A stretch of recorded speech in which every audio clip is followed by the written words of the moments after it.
ये राधा रानी ने गौलोक धाम से अंड के रूप में कैलाश पर्वत पर इनकी स्थापना की थी। अंड के रूप में यानी अंडे के रूप में गौलोक धाम से इसकी स्थापना जब हुई, बहुत दिन अंडा कैलाश पर्वत पर रखा रहा।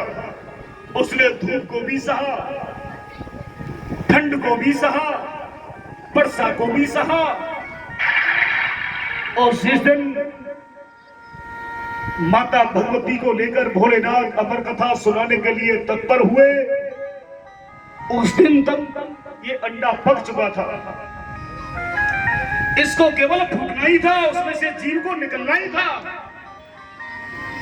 जैसे ही कथा प्रारंभ हुई, अंडा एकदम से फूटा, उसमें से सुखवासित यानी तोता निकला और तोता उस जीव से अंडे से निकलकर और डाली पर जाकर बैठ गया। बोलो गोविंद भगवान की। जोर जोर से वही हुंकारे देने लगा, वही अमर कथा को सुनने लगा। कहते हैं ना, भाग्य में तो इनके भी थी ना।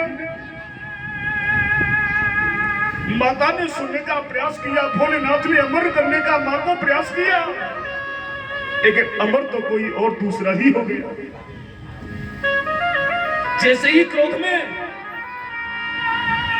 शंकर भगवान खड़े हुए कि देवी तुम तो सो गई, इस कथा को सुनने वाला कौन था? जैसे ही क्रोध में त्रिशूल लेकर भगवान ने वृक्ष की ओर देखा, सुखवासिक दिखाई दिया। जैसे ही लाल लाल नेत्रों को देखा ना इसने भोलेनाथ के, अब तो बेचारा डर के वजह से उस पेड़ से उड़ा।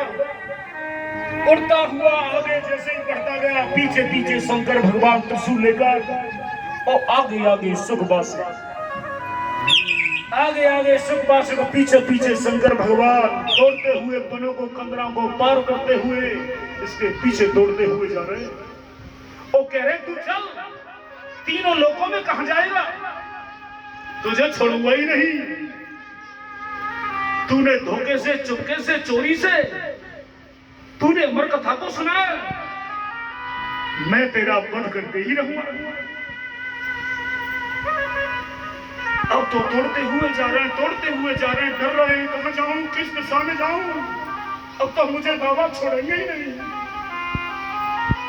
चलते चलते चलते चलते चलते चलते तो तोता कहां पहुंचा?